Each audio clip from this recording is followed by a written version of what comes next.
Welcome back to the Ageless Pet Podcast, where we have the wonderful Dr. Katie Kangas joining us again. We're so excited. I think our previous conversation was just so exciting and exhilarating, and we learned so much from you. And now we're going to dive into like some diagnostics on how to identify that and confirm that we have some gut issues, and on strategies and treatments. So I'm really excited for part 2.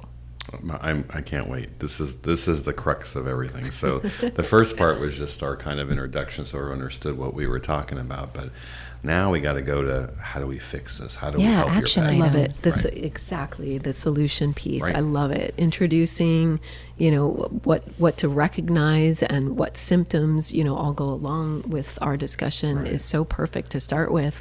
But then we always want the action steps. Right. Where do we go from here? Yeah. What do we do? Yeah, like we know now from your last discussion when we talked about gastric reflux. That was, clinical signs and so forth. But what do we do about it? What do we do about, the chronic diarrhea or the on and off vomiting that we see sometimes, or the cat that vomits once a week and your, traditional vet said it's normal, cats do that. It's not normal. Right. So what do we do about all these things? So that's the exciting thing. And then also, how do we test for some of these problems as well? So because our testing helps us know what we need to address and where to go next. So if we don't test, we don't know. Exactly. And a lot of integrative practitioners on the human side, and of course us on the veterinary side, is testing is such a good value that is, money. I love to tell my clients, money well spent. Yes. In, strategically, there's some tests that might, not be indicated or needed. We don't need to go, gonzo in every category, but there are, it really is money well spent to do some testing and figure out what is going on with that individual, and therefore what we need to do about it. Yeah, it helps guide our therapeutic options and treatment plans. So. Indeed. So we'll pepper our testing throughout this whole thing, but let's hit it. Yeah. Awesome. Tell me what I do. What do I do? Yeah, Dr. Kangas, if what's one simple change people can implement today, and then I'd say, what would you have to look for or know before implementing that change? Such a good question, because the second part of your question is perfect for what my lead-in was going to be, and what simple change can people make. And I hate to sound cliche, but my first answer to that in talking to an individual would be, it depends. Yeah. Because it depends where the pet is at.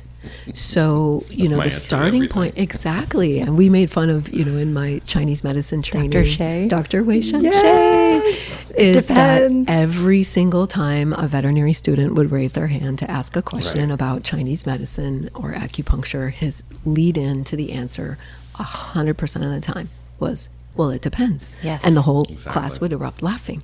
But it's true. And so in what simple change can people make, it really depends on where your pet's at.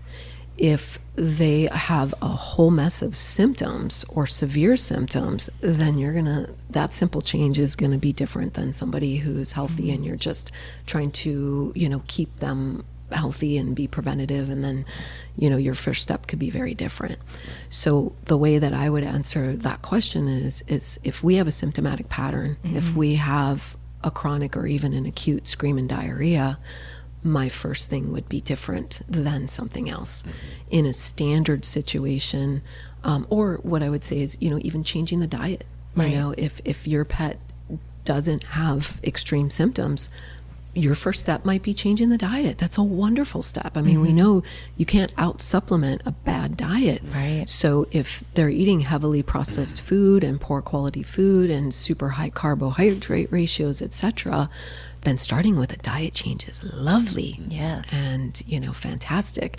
But if they're in the middle of horrible symptoms and vomiting, starting with a diet change might not be the best step. Right. And then I love to start with things that calm down, the symptoms and the inflammatory process that's happening. And that might be herbs. I'm a big fan of things like slippery elm and marshmallow root, Yes. the colon rescue formula, which I tell people is nothing short of magic. I love it. For supporting, and the thing about those types of herbs is not only do they help symptoms, but they are actively working on repair. Yes. And they help bring down inflammation in the gut and the gut lining, but also to help repair that tissue. So if there's diarrhea, that's a great place to start. There's other wonderful things like clay. Yes. The RX clay, which is, from the RX Vitamins line, is a really great choice. But similar clays that are either bentonite clay, montemorillite clay, things like that, that help to bind, toxins from the gut and bacterial toxins. Yeah. So, and it's absorb the water weight in the stool. So helping to clear up the diarrhea naturally in a very proactive way. So starting with things like those, and both of those products can be used together or as standalones. So addressing symptoms, if they're in a significant symptom pattern, I like to start there and then layer in other things like our digestive enzymes, which we talked about in our last segment, and, many tools from there too. You know what I love about the answer of it depends? It really stresses the individuality Yes. of a patient.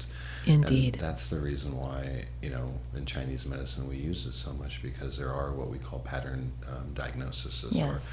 Or, in Western medicine you have diarrhea, what are you going to do? It's kind of all the same. It's the same, right? Exactly. But it doesn't really get to the point, do you have stomach fire? Do you have spleen qi deficiency? Do you have blood deficiency? What is the reason that, I'm sorry, that's all Chinese stuff, but Right. but again, it speaks to whether you're talking Chinese medicine or you're talking, Functional medicine functional even. medicine. It's It individual. depends. If that patient can't, handle a diet change, maybe we have to do enzymes, maybe we have to do homeopathy, maybe it's, supplements. So it depends is such a great answer, and Yeah. It really also- exemplifies it really does. integrative medicine, That was- whether integrative veterinary Yeah. or integrative on the human side is looking at that person or that pet person as an individual, Yeah, not cookie and cutter. not a diagnosis and not a Not a label. diagnosis And I altogether. I think it's actually Dr. Kendra Pope, the veterinary oncologist, integrative, that I heard say in a podcast, that integrative she likes to describe as an N of one. Oh, And love N that. being for people who aren't super sciencey in your background, but N is like your sample data when you're Yeah. doing a study. But an N of one means you're not comparing yourself to anybody else. You are the individual that we want to address as an individual, Right. because everything's different for different bodies. exactly. So So where do we want to start? Do we want to start with, like you said already earlier when we were talking about the gastric reflux dog? Do we want to start with that, or what do you think? you know what I would maybe start with, and I think we definitely want to talk about that, but I think like an overall sort of concept that I would Yeah. love to good. portray for people is, we talked about IBD being a vague, sort of label, Right. although we use it as a diagnosis. And IBD, of course, being the acronym for inflammatory bowel disease. Sometimes on the human side, it's called IBS for inflammatory bowel syndrome. Same, similar situation, is that it's inflammation, which, can start or present as an acute issue, or certainly chronic when we get into this IBD situation. But it's extremely common disorder in dogs and cats. Right. And there's a lot of interconnected things that are happening in an IBD situation. But something I love to clarify for my clients, which just is so empowering, and I just see people's energy, like the stress energy, almost just lifting off or improving for them when I share this with them, is IBD is not an absolute lifelong diagnosis. Right. And in Western medicine and conventional medicine, it is deemed as so. Right. And if your pet gets diagnosed, or you get diagnosed with IBD, your pet will have it forever. You're never going to get rid of it. You're not Right. going to cure it, That's a good and you are going to have to manage it forever. Right. And I love busting that myth. Yeah. It's Yeah. not true. And the beautiful thing is, it's not true for a lot of autoimmune conditions. And on the Western side, autoimmune is considered lifelong. You will always have it. Right. You will just Right. manage it. And I have seen many pets and many humans who have completely resolved autoimmune conditions, 100%. including IBD. Yeah. You know, it's immune mediated. We know it's because the immune system's in a tizzy. Right. Because as we talk, that whole, you know, our majority of immune system is right behind the gut wall. So IBD associated with immune, but it doesn't mean that our pets or humans need to keep it forever. And one of the things I love to clear up, which I've, you know, presented on too, is that fortunately the cells that are in the gut and lining the gut are some of the most rapidly regenerating and repairing cells in the body. Right. And so our gut lining literally changes itself over and renews completely every 5 to 7 days. That's bananas. So you literally have a new gut lining in 7 days. Yeah. So why do you got to keep IBD for the rest of your life? Right. Now, granted, if we don't change the terrain and we Yes. don't change anything, we're going to keep recreating a system that is under inflammation, fire, and, you know, the same process is going to continue. But if we start making some action steps and baby steps towards change and supporting, you know, a different terrain and a different ecosystem in there, and different functionality with our functional medicine approaches, then voila, the new incoming cells can have a whole new system to thrive in. Yeah, set them up for success. Yeah. Yeah. Isn't that great? So I love, you know, that's a great place to start in people understanding, oh my God, my pet's been diagnosed with a digestive order Right. or IBD, and I'm hoping from this, you know, discussion, I'm going to get out what I can do to, you know, support this for the rest of their lives. And it's just empowering to know right away that it is very possible, and often we do see that this gets completely resolved, and at the very least with these strategies they get a whole lot better. I love that, because you're offering hope to people. And a lot of these pets get diagnosed early on. Yeah. And then they live the next people- 10 years or, you know, whatever. And it's daunting and Yes. stressful and depressing. And as we know, it's another little tangent, but important one. When the pet parent is stressed, Yes. the pet feels that stress, and, you know, that stress is also a driver of, you know, chronic inflammation and disease. And Yes. so just that hope and that understanding is so empowering on levels beyond what we can Yeah. sense, and all the whole energy level of things. And so it's beautiful. I like that. I think it's interesting because in my gut, it's funny, in my gut, I've always thought that inflammatory bowel disease was just a label, but it wasn't a diagnosis. But I feel Right. that way Right. with so many different things, like bilious vomiting. I hadn't even heard of that term Right, until you're vomiting bile, Yeah. bilious Right. vomiting, Okay. Right. and they write it down like it's a diagnosis in Yeah. the chart. I'm It's like, not a okay, diagnosis. that It's a doesn't, symptom. yeah, Or even allergies, you know, Yeah. or autoimmune. I can't tell you how many people come with autoimmune and we fix the gut and they don't have the autoimmune anymore. So I think that's a really, really, really good point, valid point. So I think diagnoses are labels we put on ourselves and don't need to be there. So right, and you know, I don't know when we want to talk about diagnosis of that, but I mean, you know, as far as diagnostic tests, for a lot of pets, IBD may be diagnosed by an endoscopy and Right. biopsy, Yes. but starting with an ultrasound. And usually for my patients, depending on what's going on, when people say, should I get the ultrasound?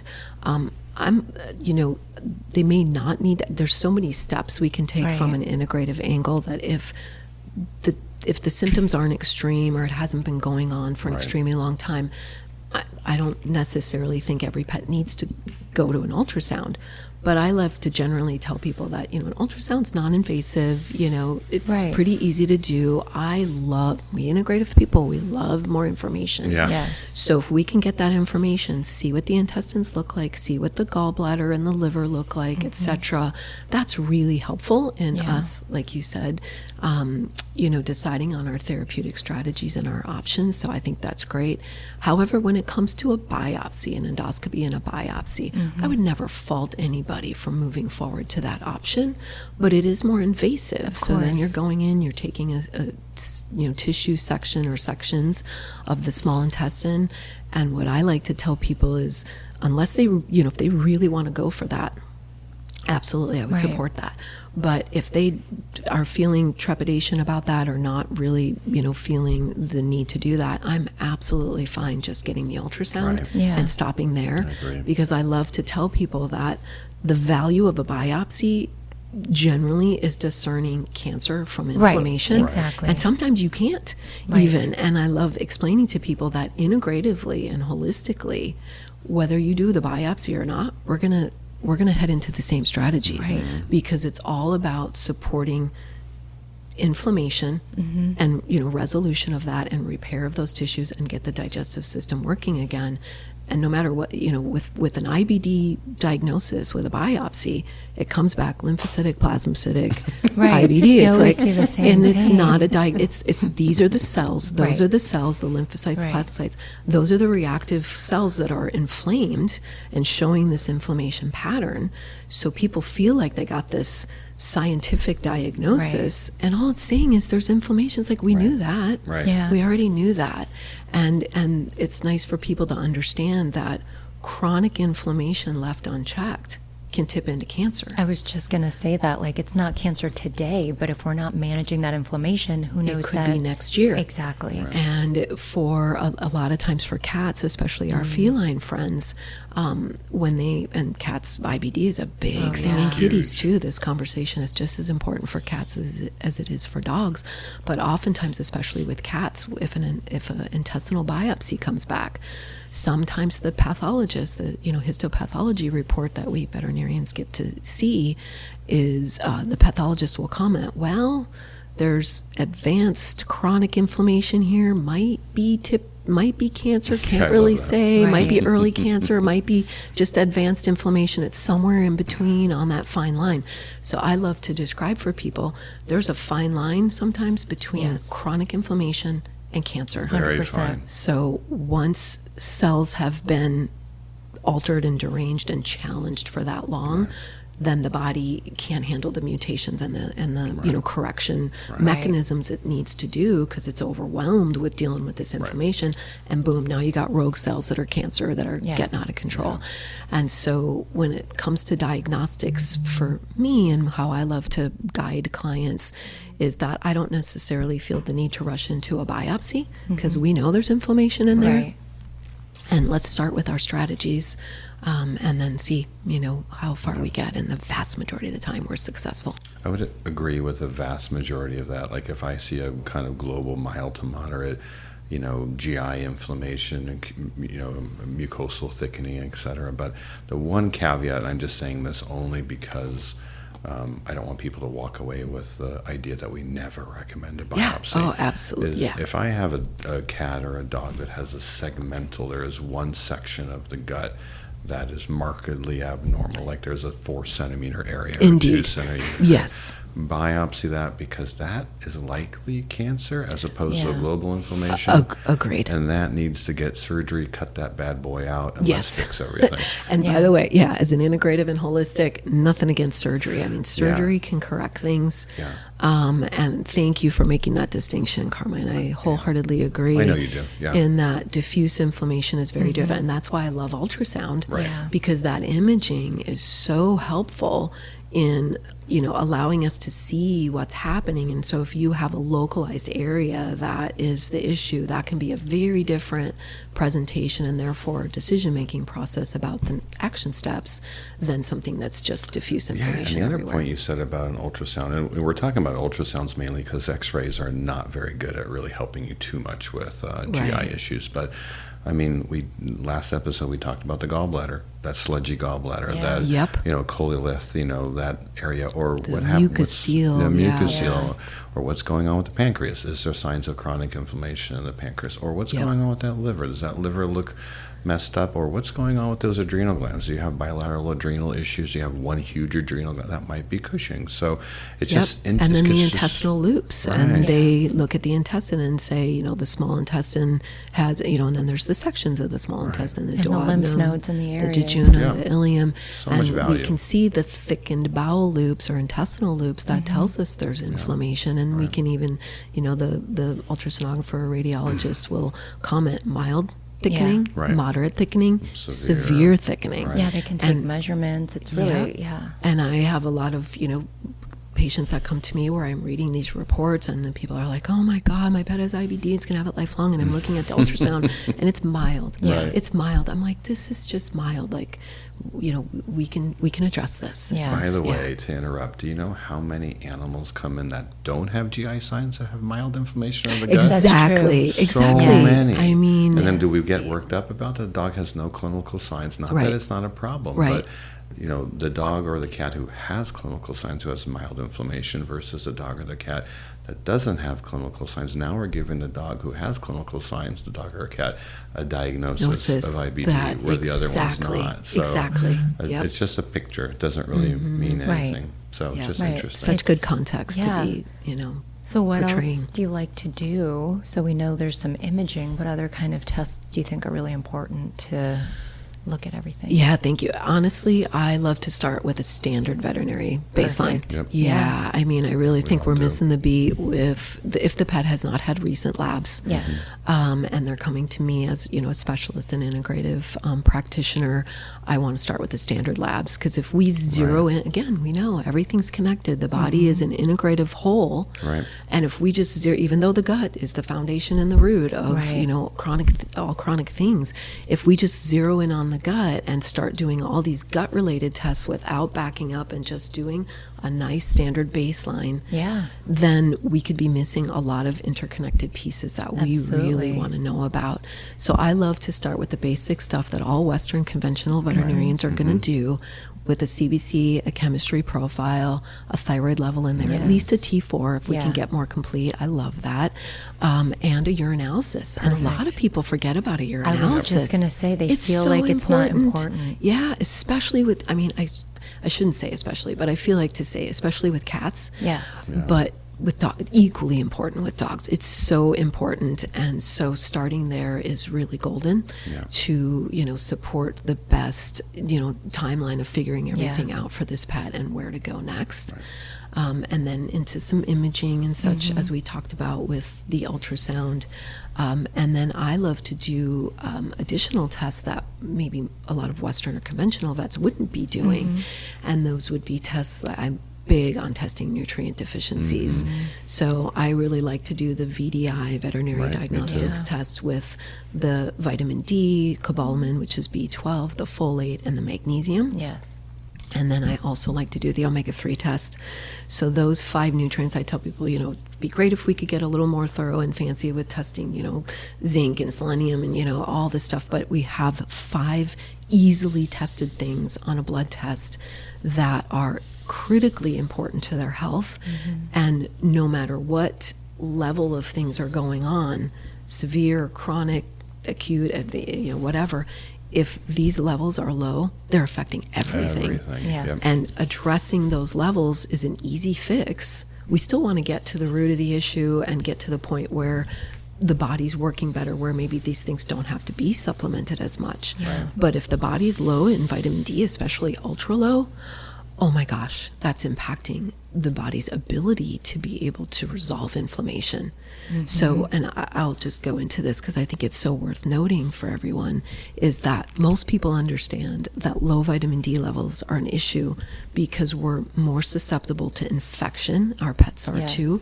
If our D levels are low, we're more likely to catch a cold or a virus or COVID or get an infection. That could be a skin infection. It could be dermatitis with pets. It could be a lung infection. It could be whatever. If our vitamin D is low, we're less resilient to infections. But also, if vitamin D is low, we are less able to resolve inflammation patterns and chronic inflammation in the body. So your body or your pet's body is going to hang on to inflammation more if vitamin D is low. And so if you look up low vitamin D and what it's linked to, everything. Because everything is chronic inflammation. So from heart disease to dermatitis to arthritis to cancer, everything is linked to low vitamin D. And a lot of people say, and it's true, it acts like a hormone in the body. It's so integral to every system, and it's so impactful widely that it's almost operating as more than just a vitamin. But anyway, so I love to check those levels. And IBD, dogs and cats, very, very common B12 and folate being Yes. low. We mentioned that in our last segment, and that's a diagnostic factor that helps us to evaluate for inflammatory conditions in the gut. But also low vitamin D is really common. Right. And so correcting that is an easy thing to do, and Yeah. it really helps the body heal and repair. Yeah, I wish So- more practitioners would test for it. I know that we think it's really important, but if you're not looking for it, you don't know You to don't fix know. it. And I've literally had conventional, of course, clients that I share with, their conventional vet. And I always tell people, I really zero in on the integrative, and I want you to have your, conventional vet doing, course. these other types of services that I don't provide. But I've had people tell me, oh, my conventional vet says that's hogwash. Like, don't check the vitamin D. Or blood work, their conventional blood work's normal, so your pet's fine. Yeah. So, right, exactly. So, so it is an important thing, and Yeah. I'm glad that people are starting to realize. And I know you and I talked about this months ago, I believe, but the percentage of dogs, I don't do as many on cats, unfortunately. I do a few, but that are low in vitamin D3 is scary. I mean, I think I would say at least 80%. Yes, Yep, what I was going to that's say. the number. That 8 out of 10. 8 out of 10 are low, and maybe 4 out of 10 are extremely low. I would say that's about accurate. Okay. Yeah, in my clinical experience. And So that's scary. It's That's very- and we're that's a talking lot. about inflammation. Yep. That's a lot. so, yeah, I would say 40% are very low. And in the VDI testing, because some testing with standard veterinary labs, the reporting style is different, Right. where it might be nanograms per deciliter versus Right. grams per Right. whatever. And so, but with the VDI, system, the way they report it, the level that we're aiming for is above 100. Right. So pets, both dogs and cats, we want to be between 100 and 125 or up to 150. Anything below 40 is deemed very deficient. Yeah. Anything between 40 and 100 is insufficient. We still want to improve that. The lowest I've seen is 8. Oh. Wow. 8. Wow, that's really And I low. see them under 40 all Wow. the time. I've Same under 40, I've seen them under 40. I've never seen one And in I will single tell you, digits. the one that I saw who's 8, and I've seen 13, 10, a lot, but these dogs are IBD dogs. Interesting. And this dog that was 8 was such a remarkable, cool thing, because I will tell you, this dog had spent 2 years under care of internal medicine specialty, and the dog was still not thriving, was on prednisone, had been, I think, on and off with cyclosporin, etc., and immunosuppressive stuff to handle the IBD. And this dog was already on B12 supplements, because fortunately, most veterinarians are very keyed into that, but nobody had checked vitamin D. Yeah. Even internal medicine specialists, it's not on their radar, yet, not at all. typically. And so we started with this particular dog. I started very few things, a couple of symptomatic things to handle the diarrhea, like we talked about, with some herbs and some clay.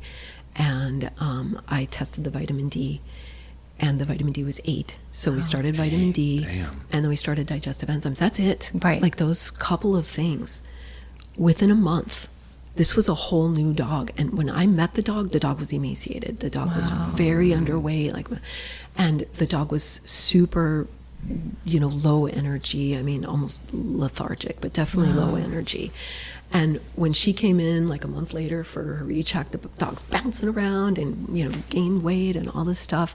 Oh my gosh, And she must I have mean, been so literally, happy. people, I think a lot of people may not know. I mean, that's profoundly low vitamin D. right. But even low vitamin D, fatigue is one of the Right. symptom patterns Right. that you get with low vitamin D. So this dog's energy was just bounding. And then, of course, she started digesting better because of the enzymes and other things. Yeah. But it was one of the quickest turnarounds I love that. I've seen from I a love very that. ill Yeah. symptom picture to a pretty thriving pet. You literally saved that dog's Oh, life. 100%. You literally saved that Yes. dog's life, It was because for a pet owner, for a pet parent to see their dog get to that point where they're emaciated, they're not doing well, and they've been seeing specialty, they've been seeing all these veterinarians, and for you to come in and do that, how many steps away from euthanasia could this dog have been Right.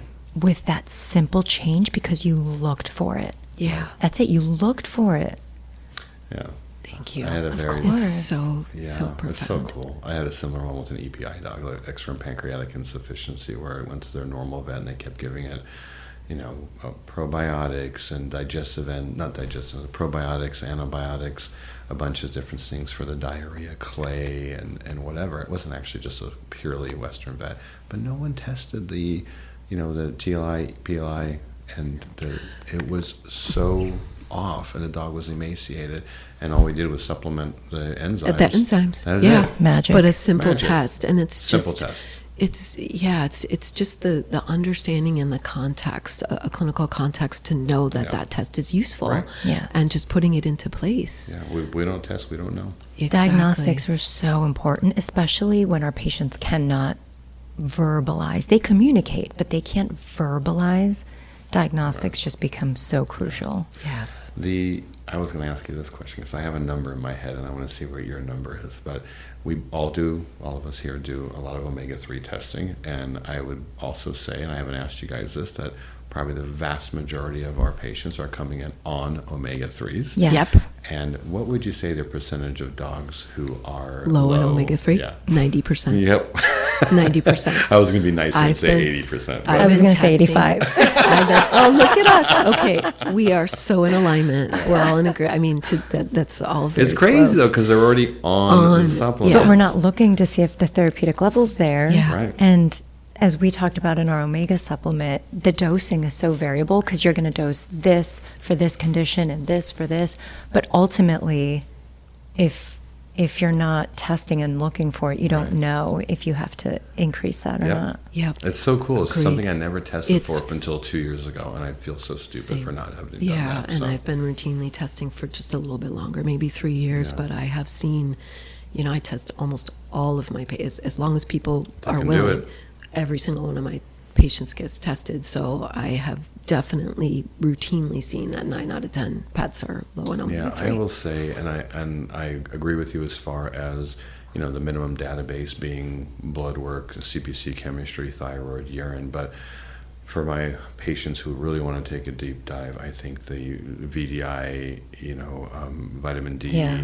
cobalamin, folate, magnesium, and the omega-3s. Omega-3 I think Should be a that's minimum huge. That's a database. minimum I database. could- I It's should be. I minimum could for be me. better. Yeah, It's I could be minimum better for at me. recommending it more. I do too. I run it on every single Everything. patient, and I love telling people because about half my clients come to me because they want to search for more answers to get their pet well and support their pet to their best life. But the other half come because they have integrative experience for their own health, Right. and they want to extend that for their pets. The other half have never done anything integrative for themselves, and then they get into it for themselves Right. because they find it for their pets. But one thing I love to tell my clients is if you go to an integrative or a naturopath, an ND doc for Yes. yourself, some of the first things they want to do is test you for deficiencies, Yes. and then test you for toxins. Yep. Yeah. So that's that whole Absolutely. build the body up, find things that are missing, replace those so that we can support the body to function better, and deficiencies play into that. So how do we already established that inflammation of the gut is a huge problem, right? And inflammation causes so many other problems, whether it's inflammation starting in the mouth or inflammation starting somewhere else. But what do you think about the patient who comes in that, I mean, it's so hard because it all depends, right? But do you have a strategy for handling gut inflammation? Or I know it all depends, but Right. what is a general strategy for your average dog, not your severe dog, but your Okay. average kind of Yeah, dog? so I love that. There's so many layers of what we can do there. And me personally, and I'll just back up and say, again, from our previous piece of discussion, is that if they're symptomatic and there's, diarrhea or, and Right. we can talk about reflux as a little bit of a separate kind of strategy, but I would start with things to bring the inflammation down, and that could be your slippery elm, your marshmallow root, your things Good. like colon rescue to address inflammation. Clay also actually has anti-inflammatory properties. It's also been written up for IBD and things, so even in controlling the diarrhea, but also addressing inflammation there. Digestive enzymes, Yeah. again, bring down inflammation, helping the pet to absorb its food and break it down better. once the foods are broken down better, that literally lifts inflammation out of the gut and the GI tract. So that's also anti-inflammatory. And then, from there, there's so many things we could get into. Chinese herbs, those we are kind could of get some basic into. stuff, huh? Yep, those are some basics. And then the other thing that I would say for a basic, which I don't view as much as inflammation control, but absolutely healing and, a root strategy in addressing this is something to address the gut lining, to avoid leaky gut or to repair, to restore and protect the gut barrier. Yeah. And again, avoiding these things, adding in your enzyme, all the things we talked about also help that gut barrier. Right. But there are a few notable, unique products on the market that specifically address the tight cellular junctions and keeping those sealed like Velcro, in that gut lining. And so one of the products I really lean heavily into is from a company called Intelligence of Nature, or the acronym is ION. And they make a product called, ION Gut Support. There's a human version and there's a pet version. One of my all-time favorite products. Right. Absolutely love this. And I like to make the distinction for people. This is a product you want to keep your pet on indefinitely. And I highly recommend it for you as well. And same thing, because if we are addressing that gut lining staying sealed, yes, we are helping to heal, resolve, and avoid and prevent like every chronic thing we can talk about, because it all comes from that compromised gut barrier. And this ION product is soil-derived ingredients from humic substances, and some humic and fulvic. And so basically, for people who haven't heard that term, it's basically decayed matter in the soil. This is natural soil ecology of ingredients, and there is microbial influence in there, but it's not a probiotic. And when people see the ION product, they read the label, they read the website, it's talking all about the microbiome and gut, and so they assume, and it's from the soil, so a lot of people think it's a probiotic. It's actually not a probiotic proper, but once you seal that gut lining, you have now created a terrain for a healthier, more diverse, more appropriate microbiome. And Dr. Zach Bush, who creates, the ION products, etc., goes all into this deep dive of amazing information about the intercommunication network of the microbiome becomes much more optimal. They talk about redox signaling and literally the microbiome's interconnection signaling with each other becomes more optimal. And so that's like a whole cool rabbit hole right there. But point being is it's a liquid product that's soil derived, that's absolutely natural, that is supporting the integrity of the gut lining. And so I love to add that in. That's a great one. And when you read the bottle label, it talks about digestion, of course, immune health, because we know once that barrier is sealed, it's supporting immune health. So if your pet has allergies, not only just food intolerance and food allergy, but if they have skin allergies, if they have inhalants, a lot of times people manifest as hay fever type stuff. Some pets do that respiratory side too. That anything that is sealing those mucosal barriers is supporting less reactivity to these things and less allergy. And those same mucosal barriers that are in our gut lining with those tight cellular junction are in the sinuses, the airways, the respiratory tract. Good point. So ION is marketed for respiratory health, and I those didn't know that. That's fantastic. And those same tight cellular junctions are in the kidney tubules. So the third thing it says on the label, it says digestion, immune health, kidney health. ION is one of my favorite things to do for kidney health, kidney support. And if they come diagnosed with kidney disease, if they have protein in their urine, proteinuria, I love to explain to people that a very particular test we veterinarians like now, the SDMA test, is a marker of the kidney filtration system. So what's happening through the kidney tubules and how the kidney is being filtered, if there's protein spilling into the urine and there's more protein present in the urine than there should be, the filtration system in the kidneys is not working well. ION is supporting it, and hopefully eating less glyphosate Right. and brown. Right. There's other things, but this is one tool that helps to keep those kidney tubules intact in those barriers so that our kidneys function better. So I love people to know that the respiratory tract is more sealed. Remember, our pets are hoovers. They're sniffing in everything. They're in the ground. They're inhaling a lot of, toxins and allergens and stuff like that. And then a lot of toxins are water soluble, including glyphosate, which is Roundup. So it is compromising the kidney tubules just like it's compromising the gut barrier, and it's breaking open those barriers and those tight cellular junctions. So it's pretty impactful how much a product like Ion can do. Because it's getting to the root cause. It's getting to the root I don't cause. use that Amen. enough. I need to use that a lot Yeah. more. So I love to, and here's an interesting little, note on that, is you would never be wrong to lead with that product. But you asked, like, how do I go about this? It was such a Right. great question. In that, I usually start with trying to simmer down inflammation with the colon rescue, the slippery elm, the Good point. things, Good. the stopping the diarrhea. Let's get a handle on that.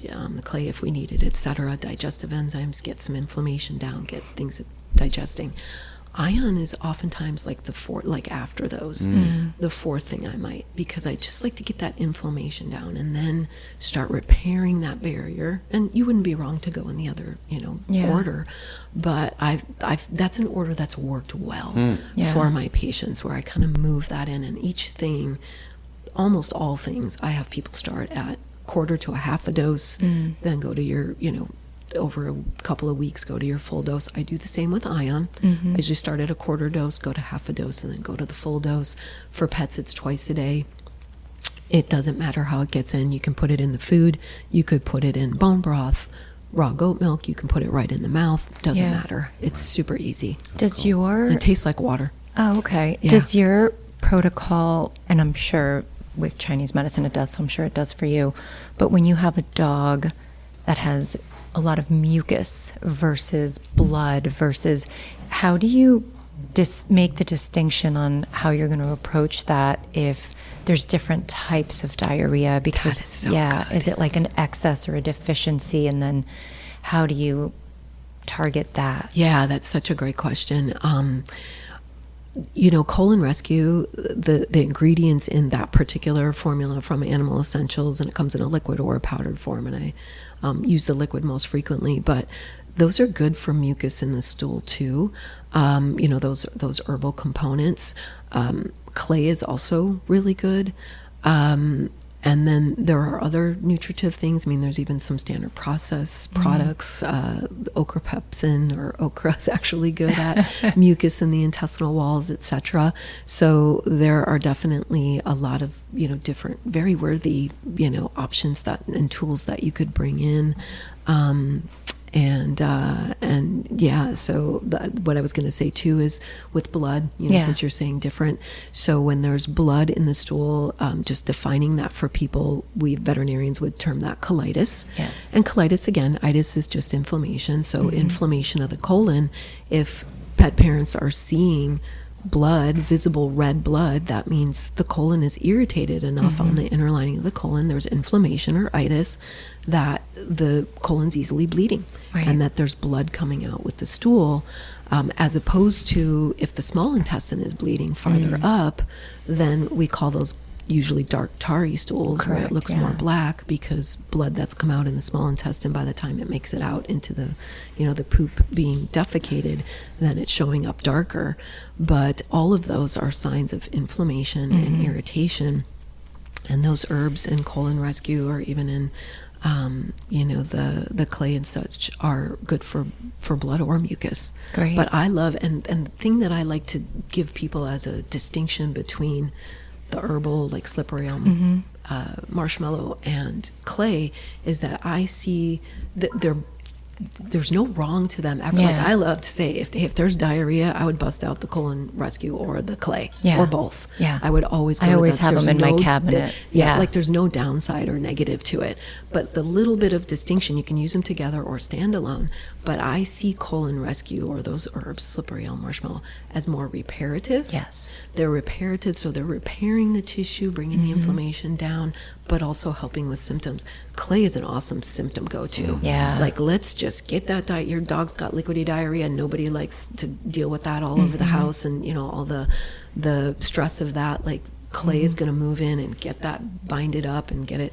But clay can also be a little bit of a preventative or a go-to. Like, I'll have clients call or message me or whatever and go, oh my God, my dog got like a dead bird at the park, and, you know, maybe it was like full of bacteria. What do I do? I'm like, throw some clay in there for 3 days or whatever. It binds bacterial toxins. So you could preemptively be like, hey, I'm going to toss some clay in there because they just got into something that I didn't want them to get into, and now we're going to ward off, you know, that potentially causing a problem.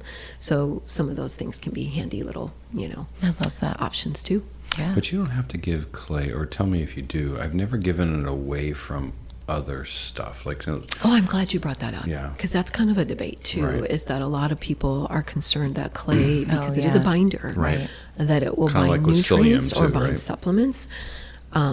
A lot of the clay experts that have really studied this, you know, scientists that are really into studying this therapeutically, have said that clay really will just bind chemicals. Okay, Chemicals, that's good. heavy metals, and toxins.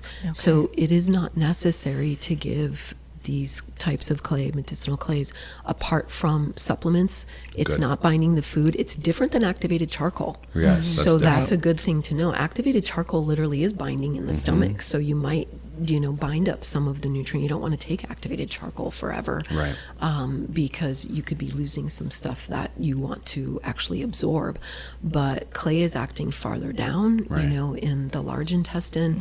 And although it does adsorb chemicals and heavy metals, it's not blocking absorptions of food and natural things. Yeah, good. So, yeah, That's but what I thought, but I definitely didn't know that for giving sure. it a few hours apart, 2 hours or more from pharmaceuticals is, you know, considered a good point. idea. Good point. Very good. Yes, someone. Go ahead. Sorry. Oh yeah, I was just going to say, because pharmaceuticals are usually, you know, chemicals. chemicals. Yeah. Yeah. Good.